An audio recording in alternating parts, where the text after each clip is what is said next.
বাংলাদেশে চীনের উচ্চগতির রেল প্রযুক্তি ব্যবহারের সম্ভাবনা গুরুত্বের সঙ্গে বিবেচনা করা হচ্ছে বলে জানিয়েছে ঢাকায় নিযুক্ত চীনের রাষ্ট্রদূত ইয়াও ওয়েন। তিনি বলেছেন, ভবিষ্যতে ঢাকা চট্টগ্রাম সহ গুরুত্বপূর্ণ রুটে দ্রুতগতির বুলেট ট্রেন চালুর সুযোগ তৈরি হতে পারে।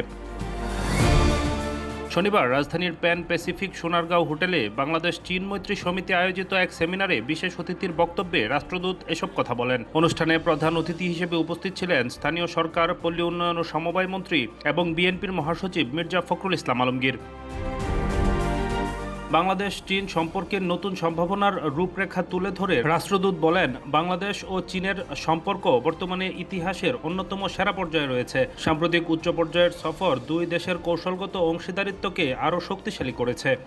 The two sides also agreed to explore new options for regional collectivity, including direct collectivity between China and Bangladesh and the development of China-Myanmar-Bangladesh economic corridor. So actually, the ministers also highlight the importance of this economic corridor. It is an open new chapter in terms of China-Bangladesh cooperation. We are trying to chart out new collectivity route between Bangladesh and China through Myanmar. চীনের সঙ্গে বাংলাদেশের সম্পর্ক অবিচ্ছেদ্য সম্পর্ক, এটাকে সহজে কেউ টেনে নিয়ে ছেড়ে ফেলতে পারবে না। আমাদের রাজনীতি আর চীনের রাজনীতির মধ্যে খুব বেশি পার্থক্য আছে আমার কাছে মনে হয়।